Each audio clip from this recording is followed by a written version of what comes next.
नमस्कार मंडळी, सर्वांना माहिती आहे की छत्रपती शिवाजी महाराज यांचा मृत्यू 1680 रोजी रायगडावर झाला। त्यांना दोन मुले होती, छत्रपती संभाजी महाराज आणि छत्रपती राजाराम महाराज। संभाजी महाराज यांची आई सईबाई आणि राजाराम महाराज यांची आई सोयराबाई। छत्रपती शिवाजी महाराज यांच्या मृत्यूनंतर छत्रपती संभाजी महाराज राज्यकारभार पाहू लागले, स्वराज्याचे रक्षण करू लागले। परंतु औरंगजेबाच्या कैदेमध्ये छत्रपती संभाजी महाराज यांचा मृत्यू झाला।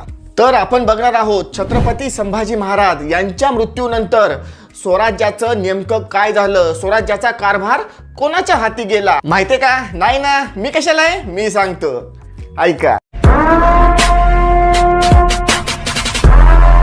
तर आता व्यवस्थित लक्षात घ्या, व्हिडिओ पुढे नेण्याच्या आधी हा इतिहास व्यवस्थित साध्या सरळ सोप्या भाषेमध्ये समजून घ्यायच्या आधी साताऱ्याचे शाहू महाराज आणि कोल्हापूरचे शाहू महाराज ही दोन्ही व्यक्तिमत्व वेगवेगळी आहेत आणि दोघांचाही काळ वेगवेगळा आहे। ठीक आहे, आलं लक्षात?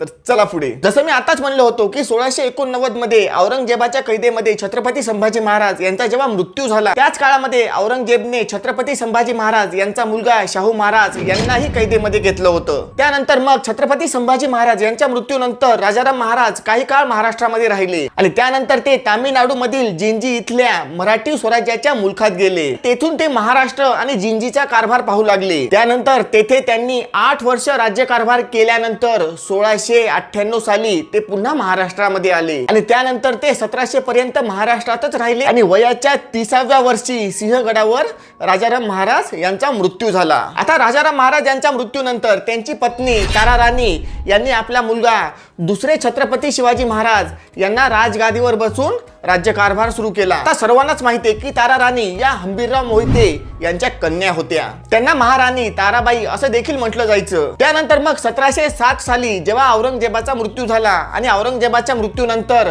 शाहू महाराजांची कैदेतून सुटका झाली आणि त्यानंतर शाहू महाराज आणि ताराराणी यांच्यामध्ये राजगादीवरून वाद सुरू झाला। शाहू महाराज औरंगजेबाच्या कैदेमधून सुटल्यानंतर एक एक सरदार शाहू महाराजांच्या साईडने होत गेला आणि अखेर धनाजी जाधव यांच्यासारखा सरदार जेव्हा शाहू महाराज यांच्या साईडने गेले तेव्हा सर्वच परिस्थिती बदलली आणि त्यानंतर शाहू महाराज यांनी ताराराणी यांच्या ताब्यातील पन्हाळ्यावर हल्ला केला आणि त्यानंतर ताराराणी काही काळ रांगणा किल्ल्यावर राहिल्या आणि त्यानंतर 1708 साली शाहू महाराज यांनी साताऱ्यामध्ये सत्ता स्थापन केली। बघा, व्यवस्थित शांत डोक्याने ऐकून घ्या। आणि काही काळानंतर ताराराणी यांनी पन्हाळा आणि त्याचबरोबर विशालगड पुन्हा जिंकून घेतले आणि 1710 साली कोल्हापूर राज्याचा पन्हाळ्यावरती पाया रचला। त्यामुळे काय झालं की स्वातंत्र्य राज्याची निर्मिती झाली आणि पन्हाळ्यावरती त्यांनी आपले पुत्र छत्रपती शिवाजी दुसरे यांना राजगादीवर बसून राज्यकारभार सुरू केला। परंतु 1714 पर्यंत ही परिस्थिती कायम राहिली, व्यवस्थित राहिली, सर्व अलबेल सुरू होतं।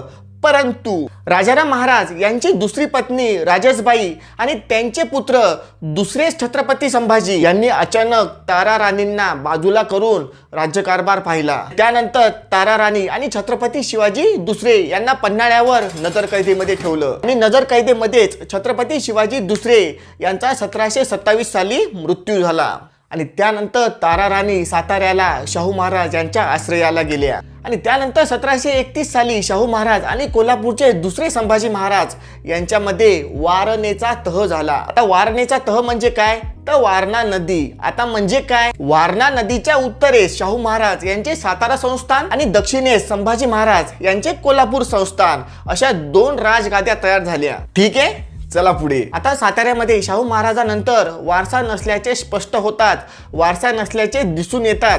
त्यानंतर ताराराणी यांनी काय केले की रामराजा म्हणजेच दुसरा राजाराम हा आपला नातू आहे असं सांगून शाहू महाराज यांना पटवून देऊन सत्तेवर बसवण्यासाठी राजी केलं। मग काय झालं की शाहू महाराज यांच्या निधनानंतर रामराजे म्हणजे दुसरे राजाराम महाराज राज्यकारभार पाहू लागले। त्यानंतर 1761 मध्ये ताराराणी यांचा साताऱ्यामध्येच मृत्यू झाला। म्हणजे बघा, ताराराणीबाई यांनी कोल्हापूर संस्थानासाठी खूप प्रयत्न केले पण त्यांचा मृत्यू कुठे झाला?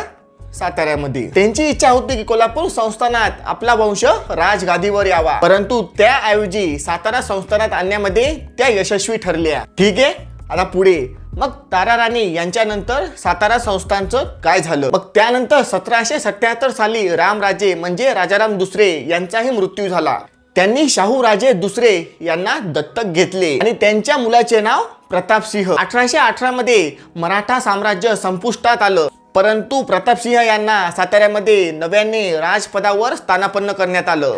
त्यानंतर 1819 मध्ये इंग्रज आणि प्रतापसिंह यांच्यामध्ये करार झाला. त्यानंतर प्रतापसिंह वाराणसीला जाऊन राहायला लागले आणि त्यानंतर त्यांचे भाऊ आप्पासाहेब म्हणजे शहाजीराजे साताऱ्याचे सूत्र पाहू लागले आणि याच सातारा संस्थानातील भोसले घराण्याचे उदयनराजे भोसले वंशज आहेत. आता हे झालं साताऱ्याचं. मग आता आपण पाहू कोल्हापूरचं नेमकं काय झालं. तिकडे संभाजीराजे दुसरे कोल्हापूरचा राज्यकारभार पाहत होते आणि संतती नसल्यामुळे त्यांनी शिवाजी महाराज दुसरे यांना दत्तक घेतले आणि हे शिवाजी महाराज दुसरे 1762 ते 1813 असे 51 वर्ष कोल्हापूरचा राज्यकारभार पाहत होते. त्यानंतर 1838 पर्यंत संभाजी व शहाजी या दोन भावांनी कोल्हापूरची राजगादी सांभाळली आणि त्यानंतर शहाजी यांचे पुत्र शिवाजी तिसरे यांनी 1866 पर्यंत कोल्हापूरचा राज्यकारभार पाहिला. त्यांनी पुढील राजाराम यांना दत्तक घेतले आणि हे राजाराम महाराज 1870 साली इटलीमध्ये वारले आणि त्यांनाही पुत्र नसल्यामुळे शिवाजी चौथे यांना दत्तक घेण्यात आले. शिवाजी चौथे यांच्या मृत्यूनंतर कागल घाटके यांच्या घराण्यातून यशवंतराव यांना दत्तक घेण्यात आले. तेच राजश्री शाहू महाराज म्हणून ओळखले जातात. राजश्री शाहू महाराज यांचे 1922 मध्ये निधन झाले आणि त्यानंतर 1940 ते 1946 पर्यंत छत्रपती शिवाजी चौथे कोल्हापूरचा राज्यकारभार पाहू लागले. नंतर देवास संस्थानाच्या पवार घराण्यातून शहाजी महाराज दुसरे दत्तक आले. 1883 साली त्यांचा देखील मृत्यू झाला. त्यानंतर नागपूर घराण्यातून दत्तक आलेले शाहू महाराज दुसरे यांनी पुढील धुरा सांभाळली आणि शाहू महाराज दुसरे यांना संभाजीराजे आणि मालोजीराजे असे दोन मुले आहेत. तर कोल्हापूर संस्थान आणि सातारा संस्थान नेमकं कसं स्थापन झालं, छत्रपती संभाजी महाराज यांच्यानंतर स्वराज्याचं नेमकं काय झालं, हे जर का तुम्हाला साध्या सरळ सोप्या भाषेमध्ये आणि संक्षिप्त रूपामध्ये जर का कळालं असेल तर लगेचच व्हिडिओ लाईक करून टाका, शेअर करा, इंस्टाला प्लीज फॉलो करा आणि चॅनलला लगेच सबस्क्राईब करा. भेटूया नवीन माहितीसह नवीन व्हिडिओसह पुढच्या वेळेस. तोपर्यंत गुड बाय.